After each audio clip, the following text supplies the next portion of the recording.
বন্ধুরা, বাঙাল বাড়ি রান্নাবান্না চ্যানেলে আজকে আমি আলু মূলো দিয়ে আজকে পাতুরি বানিয়ে দেখাবো। তো আপনারা দেখুন কিভাবে আমি বানাই। তো দেখুন বন্ধুরা, পাতুরি বানানোর জন্য একটা বড় বোল নিয়ে নিয়েছি। তার মধ্যে দিয়ে দেব একে একে মূলো, আলু,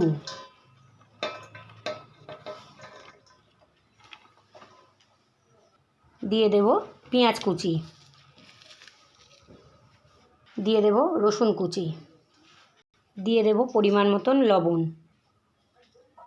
দিয়ে দেব হলুদ গুঁড়ো, দিয়ে দেব লবণ শুকনো লঙ্কার গুঁড়ো, দিয়ে দেব আদা পেস্ট, দিয়ে দেব সর্ষে পোস্ত পেস্ট, দিয়ে দেব পরিমাণ মতন সরষের তেল, দিয়ে দেব কাঁচা লঙ্কা আর ধনেপাতা। এবারে আমি ভালো করে এগুলোকে মেখে নেব।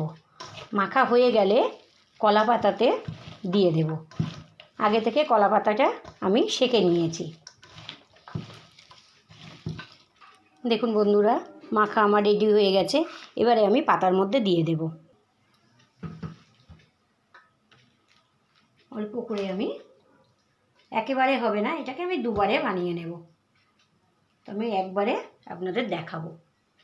এবারে পাতাটা আমি ভালো করে ফোল্ড করে নেব।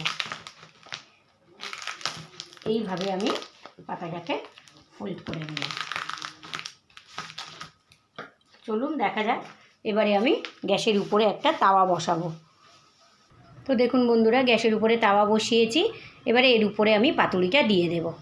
তো দেখুন বন্ধুরা, পাতুরিটা আমি দিয়ে দিলাম। এবারে এটা আমি 30 মিনিট হতে দেব, তারপরে আমি নামিয়ে নেব। তো দেখুন বন্ধুরা, রেডি হয়ে গেছে।